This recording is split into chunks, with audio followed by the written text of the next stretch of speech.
Hallelujah. जैसे कि हम जानते हैं कि हमारा परमेश्वर जीवित परमेश्वर है, वो आज भी बड़े और आश्चर्य कर्म करता है। तो एक ऐसी ही बहुत ही बड़ी गवाही को हम सुनेंगे। हालेलुया। सभी को जय मसीह की। मेरा नाम रेनू है, मैं हिसार की रहने वाली हूँ। आज मैं अपने जीवन की अद्भुत गवाही देने जा रही हूँ। सन 2011 में मेरी मैरिज हुई। मैरिज के बाद हम अपनी लाइफ में बहुत ज़्यादा खुश थे, मेरी फैमिली भी बहुत खुश थी। फिर उसके कुछ समय बाद मैंने और मेरे हस्बैंड ने बेबी प्लान किया और फरवरी 2012 में मैं प्रेग्नेंट हुई और नवंबर 2012 में मेरे घर एक बेबी बॉय हुआ। जब मेरे घर बेबी बॉय हुआ तो मैं और मेरी फैमिली बहुत ज़्यादा खुश थे क्योंकि हमारा फर्स्ट बेबी था और डॉक्टर ने उसके टेस्ट वगैरह करके हमें बताया कि बेबी अब नॉर्मल है, इसके नीचे का हिस्सा डैमेज है, उसके कमर में एक बहुत बड़ा फोड़ा था जिससे पस निकलती थी और लगातार उसका ट्रीटमेंट चल रहा था। डॉक्टर ने बताया कि ये इसकी डेथ भी हो सकती है। 6 महीने तक बेबी मेरे पास रहा। 6 महीने के बाद उसकी डेथ हो गई और मैं बहुत ज़्यादा डिप्रेस्ड हो गई। मेरी पूरी फैमिली भी शॉक हो गई और हम सभी बहुत उदास हो गए कि ये क्या हो गया। बहुत ज़्यादा मैं रोती थी क्योंकि मेरा फर्स्ट बेबी था। मैं दूसरों के बच्चों को देखती थी, मुझे लगता था मेरे बेबी की याद आती थी। मुझे लगता था कि मेरा बेबी क्यों उसकी डेथ हो गई, ऐसा मेरे साथ क्यों हुआ। उसके कुछ समय बाद मैंने और मेरे हस्बैंड ने फिर से बेबी प्लानिंग की सोची और नवंबर 2013 में मैं फिर से प्रेग्नेंट हुई। जब मैं दूसरी बार प्रेग्नेंट हुई तब मेरी प्रेगनेंसी का 2nd मंथ चल रहा था और जब मैं एक दिन सुबह उठी तो अचानक से मेरी ब्लीडिंग स्टार्ट हो गई और जब मैंने मेरे हस्बैंड को बताया तो हस्बैंड डॉक्टर के पास लेके गए। डॉक्टर ने बताया कि आपका मिसकैरेज हो चुका है। जब डॉक्टर ने बताया कि मेरा मिसकैरेज हो चुका है, मैं बहुत ज़्यादा डिप्रेस हो गई। फिर इसी तरह 2014 में मैं 2 बार प्रेग्नेंट हुई और दोनों बार मेरा मिसकैरेज हो गया। प्रेगनेंसी के दूसरे मंथ में ही मेरे मिसकैरेज हो जाता था। जब मेरी बेबी के डेथ के बाद मेरे 3 मिसकैरेज हो चुके थे तो मेरा मन होता था कि मैं अकेली ही कमरे में रोती रहती थी। जब मेरे घर पे कोई नहीं होता था मुझे अकेलापन सताता था। मुझे लगता था कि मेरा बेबी होता आज मेरे पास, मैं उसके साथ खेलती। जब मैं मार्केट जाती थी, जब मुझे छोटे छोटे खिलौने, टॉयज और जब छोटे छोटे बेबी के कपड़े दिखाई देते थे तो मेरा मन करता था कि मेरा भी बेबी हो और मैं उसके लिए अच्छे अच्छे खिलौने खरीदूँ, ये छोटे छोटे कपड़े लूँ उसके लिए। मेरा बहुत मन करता था। दूसरों के बच्चों को जब मैं देखती थी तो मेरा मन करता था कि मेरा बेबी मेरे हाथ में मेरे पास कब होगा। और मेरे घर वाले, मेरे अड़ोसी पड़ोसी, मेरे सब लोग मेरे से पूछते थे कि आपका बेबी क्यों नहीं हो रहा, आपकी मैरिज को इतना टाइम हो गया है, आप बेबी क्यों नहीं कंसीव कर पा रहे हो। मतलब हर लोग मेरे से ये बात पूछता था तो मेरे पास कोई जवाब नहीं होता था। इस दौरान मेरी मैरिज लाइफ बहुत डिस्टर्ब हो गई थी और मेरे हस्बैंड के बीच लड़ाई झगड़ा रहने लगा था। फिर उसके बाद एक और बार हमने बेबी के लिए ट्राई किया और अक्टूबर 2014 में मैं एक बार फिर से प्रेग्नेंट हुई। 7 जुलाई 2015 को मेरे घर बेबी बॉय ने जन्म लिया और मेरे घर में बहुत ज़्यादा खुशी का माहौल था। हम बहुत ज़्यादा खुश थे। जब मेरे बेटे का जन्म हुआ तब वो प्रॉपर सांस न ले पा रहा था। डॉक्टरों ने उसे वेंटिलेटर पे रख दिया। वहाँ के डॉक्टरों को कुछ भी समझ में नहीं आ रहा था तो डॉक्टरों ने उसे हिसार बच्चों वाले हॉस्पिटल में रेफर कर दिया। जब हम अपने बेटे को दूसरे हॉस्पिटल में लेकर गए तो जब डॉक्टर ने उसकी फुल बॉडी के चेकअप किए तो डॉक्टर ने बताया कि इसका हार्ट प्रॉपर नहीं बना हुआ है, इसके हार्ट की ग्रोथ नहीं हो पा रही है। फिर डॉक्टर ने बताया कि जब ये 2 साल का हो जाएगा तो इसके हार्ट का ऑपरेशन होगा और फिर उन्होंने छुट्टी दे दी। हम इसे घर ले आए और कंटिन्यू इसकी मेडिसिन चलती रही। फिर जैसे जैसे मेरे बेटे की उम्र बढ़ रही थी तो इसकी मुश्किलें और भी बढ़ती जा रही थी। इसको सांस लेने में और भी दिक्कत परेशानी होती जा रही थी। ना ये चल सकता था, ये खाना भी सही तरीके से नहीं खा पाता था। बच्चे की कंडीशन को देख के मेरे को लगता था मेरा बेटे को कुछ हो गया, मैं क्या करूँगी, क्योंकि मेरा पहले भी बेटा एक्सपायर हो चुका है, मेरे मिसकैरेज हो चुके हैं। इस बेटे को भी कभी कुछ ना हो जाए, मुझे बहुत डर लगता था, बहुत घबराहट होती थी। फिर 2017 में मेरे बेटे की कंडीशन और ज़्यादा ख़राब हो गई। ये बिल्कुल भी सांस नहीं ले पा रहा था।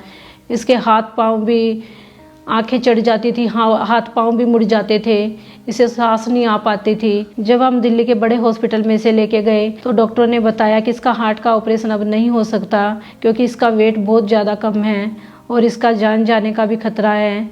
और उस दौरान डॉक्टर ने इसे 1 महीना वहाँ एडमिट रखा। डॉक्टर ने मेरे बेटे को जवाब दे दिया था, घर भेज दिया था हमें। जब हम घर आ गए तो मेरा मन बहुत ज़्यादा घबराता था। हम बहुत रोते थे, अपने बेटे को लेके हमें लगता था कि कहाँ जाऊँ मैं अपने बेटे को लेके, कहाँ दिखाऊँ जहाँ से मेरा बेटा ठीक हो जाए। फिर उस दौरान मेरे रिलेटिव्स ने मुझे ANM मिनिस्ट्री के बारे में बताया। उन्होंने बताया कि वहाँ प्रभु बहुत बड़े बड़े काम करता है, आप बेटे को एक बार वहाँ लेके जाओ और प्रभु इसे भी हील करेगा। सन 2018 में मैं पहली बार खामरा चर्च आई। मैंने गवाहियों को सुना, वचनों को सुना और मेरा मन बिल्कुल शांत हो गया और मुझे लगने लगा हाँ मेरे बेटे का छुटकारा, इसकी हीलिंग यहीं पे है। फिर मैं लगातार अपने बेटे को लेकर खामरा चर्च आती रही, हम चर्च से जुड़े रहे। फिर उसके बाद मैंने अपना और अपने बेटे का लेहन फॉर्म फिल किया। फिर 5 जनवरी 2020 को प्रभु के दास ने मेरे ऊपर और मेरे बेटे के ऊपर लेहन प्रार्थना की। हम इनके टेस्टिमनीज को सुनेंगे बहुत जल्दी।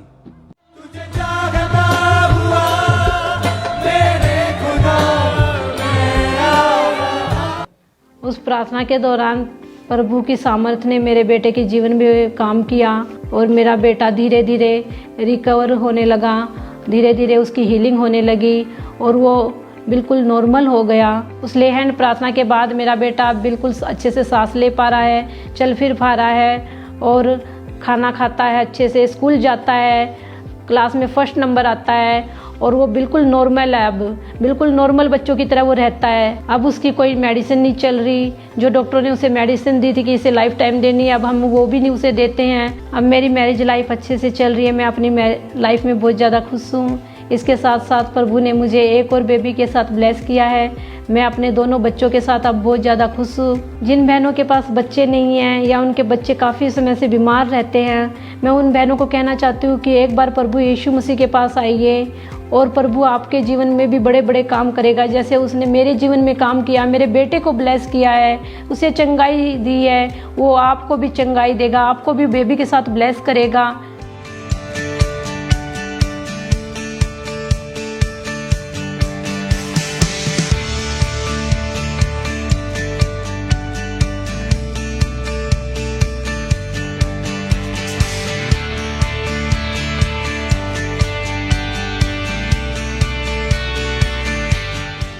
इस बड़ी गवाही के लिए मैं प्रभु का धन्यवाद करती हूँ और प्रभु के दास और दासी का भी धन्यवाद करती हूँ।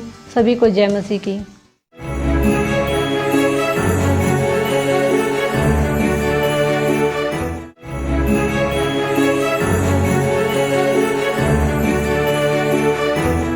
जब इनकी मैरिज हुई तो उसके बाद इनके पास कोई संतान नहीं थी और लोगों ने इनको बांझ बोलना शुरू कर दिया था और इनको कोई उम्मीद नहीं थी। ਇਸ ਦੇ ਦੌਰਾਨ ਅਸੀਂ ਬੇਬੀ ਪਲਾਨ ਕਰ ਰਹੇ ਸੀ ਤੇ ਮੇਰੇ ਵਾਈਫ ਦੇ ਬੇਬੀ ਕਨਸੀਵ ਨਹੀਂ ਸੀ ਹੋ ਰਿਹਾ। ਜਦੋਂ ਅਸੀਂ ਟੈਸਟ ਤੇ ਸਕੈਨ ਕਰਵਾ ਕੇ ਡਾਕਟਰ ਦੇ ਕੋਲ ਗਏ, ਡਾਕਟਰ ਨੇ ਸਾਨੂੰ ਟੈਸਟ ਦੇ ਸਕੈਨ ਦੇ ਕੇ ਦੱਸਿਆ ਕਿ ਤੁਹਾਡੀ ਵਾਈਫ ਦੇ ਦੋਨੋਂ ਓਵਰੀ ਦੇ ਵਿੱਚ ਮਲਟੀਪਲ ਪਾਣੀ ਵਾਲੀਆਂ ਰਸੋਲੀਆਂ ਆ। ਬੇਬੀ ਨਾ ਕਨਸੀਵ ਹੋਣ ਕਰਕੇ ਸਾਡੇ ਦੋਵਾਂ ਜੀਆਂ 'ਚ ਲੜਾਈ ਝਗੜਾ ਰਹਿੰਦਾ ਸੀ। ਇਸ ਦੇ ਦੌਰਾਨ ਮੈਂ ਤੇ ਮੇਰੀ ਵਾਈਫ ਬਹੁਤ ਪਰੇਸ਼ਾਨ ਰਹਿੰਦੇ ਸੀ। पर जब प्रभु यीशु मसीह के बारे में इनको पता चला कि परमेश्वर सब कुछ कर सकते हैं, तब इन्होंने परमेश्वर के वचन को समझा और भजन संहिता 113 उसकी 9 आयत में लिखा है कि वह बांझ को घर में लड़कों की आनंद करने वाली माता बनाता है। इनका विश्वास और ज्यादा मजबूत हुआ और परमेश्वर ने अद्भुत रीति के साथ इनकी जिंदगी में काम किया। तो आइए सुनते हैं इस बहन की इस अद्भुत गवाही को। ਹਾਲੇਲੂਇਆ। ਸਾਰਿਆਂ ਨੂੰ ਜੈ ਮਸੀਹ ਦੀ। ਮੇਰਾ ਨਾਮ ਪ੍ਰਿੰਸ ਆ, ਮੇਰੀ ਵਾਈਫ ਦਾ ਨਾਮ ਪ੍ਰਿਆ ਆ। ਅਸੀਂ ਜਲੰਧਰ ਸ਼ਹਿਰ ਦੇ ਰਹਿਣ ਵਾਲੇ ਆ। ਅੱਜ ਅਸੀਂ ਆਪਣੇ ਜੀਵਨ ਦੀ ਬਹੁਤ ਵੱਡੀ ਗਵਾਹੀ ਨੂੰ ਦੇਣ ਜਾ ਰਹੇ ਹਾਂ। 2023 ਦੇ ਵਿੱਚ ਸਾਡੀ ਮੈਰਿਜ ਹੋਈ। ਅਸੀਂ ਮੈਰਿਜ ਤੋਂ ਬਹੁਤ ਜ਼ਿਆਦਾ ਖੁਸ਼ ਸੀਗੇ। ਉਸ ਦੇ ਥੋੜੇ ਸਮੇਂ ਬਾਅਦ ਮੇਰੀ ਵਾਈਫ ਦੇ ਪੀਰੀਅਡ ਇਨਰੈਗੂਲਰ ਹੋ ਗਏ। ਉਹਦੇ ਕਰਕੇ ਮੇਰੀ ਵਾਈਫ ਦੇ ਬਹੁਤ ਜ਼ਿਆਦਾ ਪੇਟ 'ਚ ਪੇਨ ਹੁੰਦੀ ਸੀ। ਇਸ ਦੇ ਦੌਰਾਨ ਅਸੀਂ ਬੇਬੀ ਪਲਾਨ ਕਰ ਰਹੇ ਸੀ ਤੇ ਮੇਰੇ ਵਾਈਫ ਦੇ ਬੇਬੀ ਕਨਸੀਵ ਨਹੀਂ ਸੀ ਹੋ ਰਿਹਾ। ਜਦੋਂ ਮੇਰੀ ਵਾਈਫ ਨੂੰ ਪੀਰੀਅਡਸ ਰੈਗੂਲਰ ਨਹੀਂ ਆ ਰਹੇ ਸੀ ਤੇ ਬੇਬੀ ਕਨਸੀਵ ਨਹੀਂ ਹੋ ਰਿਹਾ ਸੀ, ਫਿਰ ਅਸੀਂ ਦੋਨਾਂ ਹਸਬੈਂਡ ਵਾਈਫ ਨੇ ਸਲਾਹ ਕੀਤੀ ਕਿ ਅਸੀਂ ਕਿਸੇ ਚੰਗੇ ਆਪਣੇ ਸ਼ਹਿਰ ਦੇ ਡਾਕਟਰ ਨੂੰ ਦਿਖਾਈਏ। ਫਿਰ ਮੈਂ ਆਪਣੀ ਵਾਈਫ ਨੂੰ ਆਪਣੇ ਸ਼ਹਿਰ ਦੇ ਡਾਕਟਰ ਕੋਲ ਲੈ ਗਿਆ। ਉਹਨਾਂ ਨੇ ਜਦ ਦੇਖੀ ਇਹਦੀ ਹਾਲਤ ਦੇਖੀ, ਉਹਨਾਂ ਨੇ ਕਿਹਾ ਇਹਦੀ ਬੋਡੀ ਦੇ ਸਾਰੇ ਟੈਸਟ ਹੋਣੇ ਆ ਤੇ ਸਕੈਨਾਂ ਹੋਣੀਆਂ। ਉਹਨਾਂ ਨੇ ਸਾਰੇ ਟੈਸਟ ਤੇ ਸਕੈਨਾਂ ਕਰਾਏ। ਜਦੋਂ ਅਸੀਂ ਟੈਸਟ ਤੇ ਸਕੈਨ ਕਰਵਾ ਕੇ ਡਾਕਟਰ ਦੇ ਕੋਲ ਗਏ, ਡਾਕਟਰ ਨੇ ਸਾਨੂੰ ਟੈਸਟ ਦੇ ਸਕੈਨ ਦੇ ਕੇ ਦੱਸਿਆ ਕਿ ਤੁਹਾਡੀ ਵਾਈਫ ਦੇ ਦੋਨੋਂ ਓਵਰੀ ਦੇ ਵਿੱਚ ਮਲਟੀਪਲ ਪਾਣੀ ਵਾਲੀਆਂ ਰਸੋਲੀਆਂ ਆ ਤੇ ਨਾਲ ਉਸ ਦੇ ਬੱਚੇਦਾਨੀ ਦੇ ਵਿੱਚ ਸਵੈਲਿੰਗ ਆ ਤੇ ਇਸ ਕਰਕੇ ਤੁਹਾਡੀ ਵਾਈਫ ਬੇਬੀ ਕਨਸੀਵ ਨਹੀਂ ਕਰ ਸਕਦੀ। ਫਿਰ ਡਾਕਟਰ ਨੇ ਕਿਹਾ ਤੁਹਾਡੀ ਵਾਈਫ ਨੂੰ ਲਗਾਤਾਰ 3 ਮਹੀਨੇ ਦਵਾਈ ਖਾਣੀ ਪੈਣੀ ਆ। ਫਿਰ ਅਸੀਂ ਡਾਕਟਰ ਦੇ ਕਹਿਣੇ ਤੇ 3 ਮਹੀਨੇ ਲਗਾਤਾਰ ਦਵਾਈ ਖਾਧੀ, ਪਰ ਮੇਰੀ ਵਾਈਫ ਨੂੰ ਫਿਰ ਵੀ ਬੇਬੀ ਕਨਸੀਵ ਨਹੀਂ ਹੋ ਰਿਹਾ ਸੀ। ਫਿਰ ਅਸੀਂ ਦੋਨਾਂ ਨੇ ਸਲਾਹ ਕੀਤੀ ਤੇ ਫਿਰ ਡਾਕਟਰ ਚੇਂਜ ਕੀਤਾ। ਅਸੀਂ ਫਿਰ ਕਿਸੇ ਹੋਰ ਆਦਮਪੁਰ ਦੇ ਨਜ਼ਦੀਕ ਲੇਡੀ ਡਾਕਟਰ ਦੇ ਕੋਲ ਗਏ ਤੇ ਉਸ ਦੇ ਨਾਲ ਸਲਾਹ ਕੀਤੀ, ਉਸਨੂੰ ਰਿਪੋਰਟਾਂ ਟੈਸਟ ਦਿਖਾਏ ਤੇ ਉਹਨਾਂ ਨੇ ਵੀ ਸੇਮ ਉਹੀ ਗੱਲ ਕਹੀ ਜੋ ਪਹਿਲਾ ਡਾਕਟਰ ਨੇ ਕਿਹਾ। ਫਿਰ ਉਹਨਾਂ ਨੇ ਵੀ ਮੇਰੀ ਵਾਈਫ ਨੂੰ ਮੈਡੀਸਨ ਖਾਣ ਨੂੰ ਦਿੱਤੀ। ਮੇਰੀ ਵਾਈਫ ਨੇ ਲਗਾਤਾਰ ਮੈਡੀਸਨ ਖਾਧੀ, ਪਰ ਉਸ ਦੇ ਨਾਲ ਵੀ ਕੋਈ ਆਰਾਮ ਨਹੀਂ ਆ ਰਿਹਾ ਸੀ, ਨਾ ਬੇਬੀ ਕਨਸੀਵ ਹੋ ਰਿਹਾ ਸੀ। ਜਦੋਂ ਦੂਸਰੇ ਡਾਕਟਰ ਦੀ ਮੈਡੀਸਨ ਨਾਲ ਕੋਈ ਰਿਜ਼ਲਟ ਨਹੀਂ ਮਿਲਿਆ ਮੇਰੀ ਵਾਈਫ ਨੂੰ, ਫਿਰ ਅਸੀਂ ਤੀਸਰੇ ਡਾਕਟਰ ਦੇ ਕੋਲ ਗਏ ਤੇ ਅਸੀਂ ਫਿਰ 2-3 ਮਹੀਨੇ ਦਾ ਲਗਾਤਾਰ ਵਾਈਫ ਨੂੰ ਮੈਡੀਸਨ ਦਾ ਕੋਰਸ ਕਰਵਾਇਆ, ਪਰ ਉਸ ਦੇ ਦੌਰਾਨ ਵੀ ਮੇਰੀ ਵਾਈਫ ਬੇਬੀ ਕਨਸੀਵ ਨਹੀਂ ਕਰ ਰਹੀ ਸੀ। ਫਿਰ ਮੈਂ ਆਪਣੀ ਵਾਈਫ ਨੂੰ ਜਲੰਧਰ ਦੇ ਚੌਥੇ ਹਸਪੀਟਲ ਵਿੱਚ ਲੈ ਕੇ ਗਿਆ। ਉੱਥੇ ਜਾ ਕੇ ਅਸੀਂ ਲੇਡੀਜ਼ ਡਾਕਟਰ ਨੂੰ ਮਿਲੇ। ਫਿਰ ਉਹਨਾਂ ਨੇ ਸਾਰੇ ਟੈਸਟ, ਸਾਰੀਆਂ ਸਕੈਨਾਂ ਦੁਬਾਰਾ ਤੋਂ ਕਰਵਾਈਆਂ। ਫਿਰ ਜਦੋਂ ਦੁਬਾਰਾ ਤੋਂ ਸਕੈਨਰ ਟੈਸਟ ਡਾਕਟਰ ਨੇ ਦੇਖੇ ਤਾਂ ਉਹਨਾਂ ਨੇ ਮੇਰੀ ਵਾਈਫ ਦੀ ਦਵਾਈ ਫਿਰ ਦੁਬਾਰਾ ਚਾਲੂ ਕੀਤੀ। ਜਦੋਂ ਮੇਰੀ ਵਾਈਫ ਨੇ ਚੌਥੇ ਹਸਪੀਟਲ ਵਿੱਚੋਂ ਵੀ ਮੈਡੀਸਨ ਖਾਧੀ ਤੇ ਉਸ ਦੇ ਨਾਲ ਵੀ ਇਸ ਨੂੰ ਕੋਈ ਰਿਜ਼ਲਟ ਨਹੀਂ ਮਿਲਿਆ, ਨਾ ਹੀ ਬੇਬੀ ਕਨਸੀਵ ਹੋ ਰਿਹਾ ਸੀ। ਫਿਰ ਉਸ ਤੋਂ ਬਾਅਦ ਅਸੀਂ ਡਾਕਟਰ ਨੂੰ ਮਿਲੇ ਤੇ ਡਾਕਟਰ ਨੇ ਕਿਹਾ ਹਜੇ ਇਹਨਾਂ ਦੀ ਪ੍ਰੈਗਨੈਂਸੀ ਹੋਣਾ ਇਨਪੋਸੀਬਲ ਹੈ, ਕਿਉਂਕਿ ਇਹਨਾਂ ਨੂੰ ਬਹੁਤ ਸਾਰੀਆਂ ਪ੍ਰੋਬਲਮਾਂ। ਜਦੋਂ ਡਾਕਟਰਾਂ ਨੇ ਕਿਹਾ ਤੁਹਾਨੂੰ ਬੇਬੀ ਕਨਸੀਵ ਨਹੀਂ ਹੋ ਸਕਦਾ, ਮੈਂ ਬਹੁਤ ਪਰੇਸ਼ਾਨ ਸੀ। ਇਸ ਦੇ ਦੌਰਾਨ ਮੈਨੂੰ ਬਹੁਤ ਜ਼ਿਆਦਾ ਡਿਪਰੈਸ਼ਨ ਹੋ ਗਿਆ। ਉਸ ਤੋਂ ਬਾਅਦ ਮੈਂ ਰੋਂਦੀ ਰਹਿੰਦੀ ਸੀ ਤੇ ਮੈਨੂੰ ਕੁਝ ਨਹੀਂ ਪਤਾ ਲੱਗਦਾ ਸੀ। ਮੇਰਾ ਕੰਮ ਕਰਨ ਦਾ ਬਿਲਕੁਲ ਦਿਲ ਨਹੀਂ ਸੀ। ਮੈਂ ਕਿਸੇ ਨਾਲ ਕੋਈ ਗੱਲ ਨਹੀਂ ਕਰਦੀ। ਮੇਰਾ ਦਿਲ ਕਰਦਾ ਸੀ ਮੈਂ ਸਿਰਫ ਕਮਰੇ 'ਚ ਹੀ ਰਵਾਂ, ਮੈਂ ਕਿਸੇ ਨੂੰ ਨਾ ਬੁਲਾਵਾਂ। ਬੇਬੀ ਨਾ ਕਨਸੀਵ ਹੋਣ ਕਰਕੇ ਸਾਡੇ ਦੋਵਾਂ ਜੀਆਂ 'ਚ ਲੜਾਈ ਝਗੜਾ ਰਹਿੰਦਾ ਸੀ। ਇਸ ਕਰਕੇ ਮੈਂ ਬਹੁਤ ਪਰੇਸ਼ਾਨ ਸੀ। ਇਸੇ ਦੌਰਾਨ ਮੇਰੀ ਵਾਈਫ ਨੂੰ ਬੱਚੇ ਨੂੰ ਲੈ ਕੇ ਬਹੁਤ ਸਾਰੇ ਚਾਅ ਸੀ ਤੇ ਜਦੋਂ ਅਸੀਂ ਬਾਜ਼ਾਰ ਜਾਣਾ ਤੇ ਮੇਰੀ ਵਾਈਫ ਨੇ ਬੱਚਿਆਂ ਦੇ ਕੱਪੜੇ ਦੇਖ ਕੇ ਖੁਸ਼ ਹੋਣਾ ਵੀ ਮੈਂ ਵੀ ਬੇਬੀ ਕਨਸੀਵ ਕਰਾਂਗੀ, ਮੇਰੇ ਵੀ ਬੇਬੀ ਹੋਵੇਗਾ ਤੇ ਮੈਂ ਵੀ ਆਪਣੇ ਬੱਚਿਆਂ ਨੂੰ ਨਵੇਂ-ਨਵੇਂ ਕੱਪੜੇ ਪਵਾਵਾਂਗੀ। ਮੇਰਾ ਬੱਚਾ ਖਿਡੌਣਿਆਂ ਨਾਲ ਖੇਡੇਗਾ। ਇਸਨੇ ਘਰ ਦੇ ਵਿੱਚ 2-4 ਖਿਡੌਣੇ ਲੈ ਕੇ ਵੀ ਰੱਖੇ, ਬੱਚਿਆਂ ਦੇ ਲਈ ਕੱਪੜੇ ਵੀ ਲੈ ਕੇ ਰੱਖੇ ਸੀ, ਪਰ ਇਸ ਤਰ੍ਹਾਂ ਦਾ ਮੇਰੀ ਵਾਈਫ ਦੇ ਲਾਈਫ ਵਿੱਚ ਕੁਝ ਨਹੀਂ ਸੀ ਹੋ ਰਿਹਾ ਤੇ ਇਸ ਦੇ ਦੌਰਾਨ ਮੈਂ ਤੇ ਮੇਰੀ ਵਾਈਫ ਬਹੁਤ ਪਰੇਸ਼ਾਨ ਰਹਿੰਦੇ ਸੀ। ਪਰ ਜਦੋਂ ਮੇਰੀ ਵਾਈਫ ਨੂੰ ਬੇਬੀ ਕਨਸੀਵ ਨਹੀਂ ਸੀ ਹੋ ਰਿਹਾ, ਮੇਰਾ ਭਰੋਸਾ ਪ੍ਰਭੂ ਤੇ ਸੀ ਤੇ ਮੈਂ ਸ਼ੁਰੂ ਤੋਂ ਹੀ ਅੰਕੁਰ ਨਰੂਲਾ ਮਿਨਿਸਟਰੀ ਦੇ ਨਾਲ ਜੁੜਿਆ ਹੋਇਆ ਸੀ। ਮੇਰੇ ਹਸਬੈਂਡ ਮੈਨੂੰ ਲਗਾਤਾਰ ਖਾਮਰਾ ਚਰਚ ਜਾਣ ਬਾਰੇ ਕਹਿੰਦੇ ਸੀ, ਪਰ ਇੱਕ ਦਿਨ ਮੇਰੇ ਮਨ 'ਚ ਆਇਆ ਮੈਂ ਵੀ ਖਾਮਰਾ ਚਰਚ ਜਾਊਂਗੀ, ਮੈਂ ਦੇਖਣ ਆਇਆ ਕੀ ਹੁੰਦਾ ਹੈ ਉੱਥੇ। ਜਦੋਂ ਮੈਨੂੰ ਇੱਥੇ ਆ ਕੇ ਪ੍ਰਭੂ ਦੀ ਸਾਮਰਥ ਫੀਲ ਹੋਈ, ਮੈਂ ਇਹਨਾਂ ਨੂੰ ਕਿਹਾ ਮੈਂ ਸੰਡੇ ਹਰ ਵਾਰੀ ਤੁਹਾਡੇ ਨਾਲ ਚਰਚ ਜਾਵਾਂਗੀ। ਜਦੋਂ ਮੈਂ ਲਗਾਤਾਰ ਚਰਚ ਆਏਗੀ, ਮੈਂ ਵੱਡੀਆਂ ਗਵਾਹੀਆਂ ਸੁਣੀਆਂ। ਮੈਨੂੰ ਬਹੁਤ ਵਿਸ਼ਵਾਸ ਹੋਇਆ ਪ੍ਰਭੂ ਤੂੰ ਹੀ ਸਭ ਨੂੰ ਬੇਬੀ ਨਾਲ ਬਲੈਸ ਕੀਤਾ, ਤੂੰ ਮੈਨੂੰ ਵੀ ਬਲੈਸ ਕਰੇਗਾ। ਫਿਰ ਮੈਂ ਤੇ ਮੇਰੀ ਵਾਈਫ ਮੰਗਲਵਾਰ ਦੇ ਦਿਨ ਖਾਮਰਾ ਚਰਚ ਆਏ। ਅਸੀਂ ਕਾਉਂਸਲਿੰਗ ਟੀਮ ਨੂੰ ਮਿਲੇ ਤੇ ਉਹਨਾਂ ਨੇ ਸਾਡਾ ਕੇਸ ਸੁਣਿਆ ਔਰ ਸਾਡਾ ਫ੍ਰੀ ਲੇ ਹੈਂਡ ਕਾਰਡ ਭਰਿਆ। ਫਿਰ 5 ਅਕਤੂਬਰ 2023 ਨੂੰ ਮੈਂ ਤੇ ਮੇਰੀ ਵਾਈਫ ਖਾਮਰਾ ਚਰਚ ਆਏ। ਮੇਰੇ ਤੇ ਮੇਰੀ ਵਾਈਫ ਦੇ ਉੱਤੇ ਪਰਮੇਸ਼ਵਰ ਦੀ ਦਾਸੀ ਦੇ ਦੁਆਰਾ ਲੇ ਹੈਂਡ ਪ੍ਰੇਅਰ ਹੋਈ।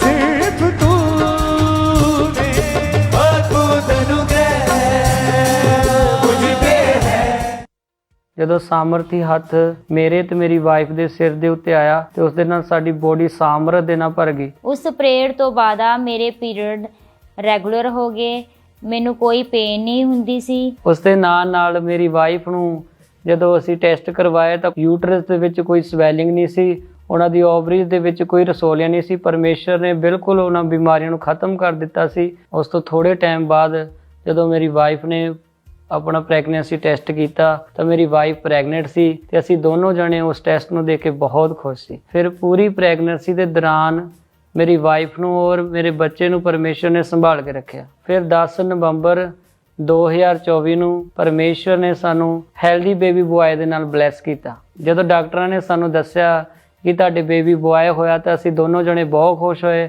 ਸਾਡੇ ਮੰਮੀ ਪਾਪਾ, ਸਾਡੀ ਫੈਮਿਲੀ ਬਹੁਤ ਜ਼ਿਆਦਾ ਖੁਸ਼ ਸੀ। ਹੁਣ ਅਸੀਂ ਆਪਣੇ ਬੇਬੀ ਨਾਲ ਬਹੁਤ ਜ਼ਿਆਦਾ ਖੁਸ਼ ਹਾਂ। ਅਸੀਂ ਆਪਣੇ ਦਿਲ ਦੇ ਅਰਮਾਨ ਸਾਰੇ ਪੂਰੇ ਕਰਦੇ ਹਾਂ, ਉਸ ਦੇ ਮਨਪਸੰਦ ਦੀਆਂ ਸਾਰੀਆਂ ਚੀਜ਼ਾਂ ਲੈ ਕੇ ਦਿੰਦੇ ਹਾਂ। ਜਿਨ੍ਹਾਂ ਭੈਣ ਭਰਾਵਾਂ ਦੇ ਕੋਲ ਅੱਜ ਵੀ ਬੱਚੇ ਦੀ ਆਸ਼ੀਸ਼ ਨਹੀਂ ਆ, ਉਹ ਦਵਾਈਆਂ ਖਾ ਖਾ ਕੇ ਪਰੇਸ਼ਾਨ ਹੋ ਚੁੱਕੇ ਆ, ਮੈਂ ਉਹਨਾਂ ਭੈਣ ਭਰਾਵਾਂ ਨੂੰ ਇਹੀ ਕਹਿਣਾ ਚਾਹੁੰਦਾ, ਜੀਵਤ ਚਰਚ ਦਾ ਨਾਲ ਜੁੜੋ ਔਰ ਪਰਮੇਸ਼ਰ ਤੇ ਵਿਸ਼ਵਾਸ ਕਰੋ। ਪਰਮੇਸ਼ਰ ਦੇ ਜੀਵਿਤ ਵਚਨ ਦੇ ਵਿਸ਼ਵਾਸ ਕਰੋ। ਜਿਸ ਤਰ੍ਹਾਂ ਪਰਮੇਸ਼ਰ ਦੇ ਜੀਵਿਤ ਵਚਨ ਦੇ ਵਿੱਚ ਲਿਖਿਆ ਆ, ਬੱਚੇ ਯਹੋਵਾ ਦੇ ਵੱਲੋਂ ਮਿਰਾਸ ਆ, ਗਰਭ ਦਾ ਫਲ ਪਰਮੇਸ਼ਰ ਦੀ ਔਰ ਤੋਂ ਆ।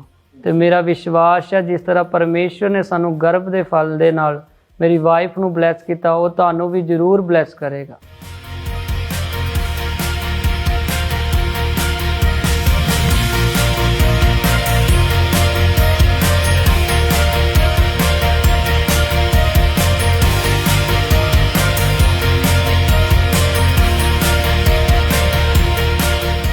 ਅਸੀਂ ਇਸ ਵੱਡੀ ਬਲੈਸਿੰਗ ਦੇ ਲਈ ਪਰਮੇਸ਼ਵਰ ਦਾ ਧੰਨਵਾਦ ਕਰਦੇ ਹਾਂ ਤੇ ਪਰਮੇਸ਼ਵਰ ਦੇ ਦਾਸ ਤੇ ਦਾਸੀ ਦਾ ਧੰਨਵਾਦ ਕਰਦੇ ਹਾਂ।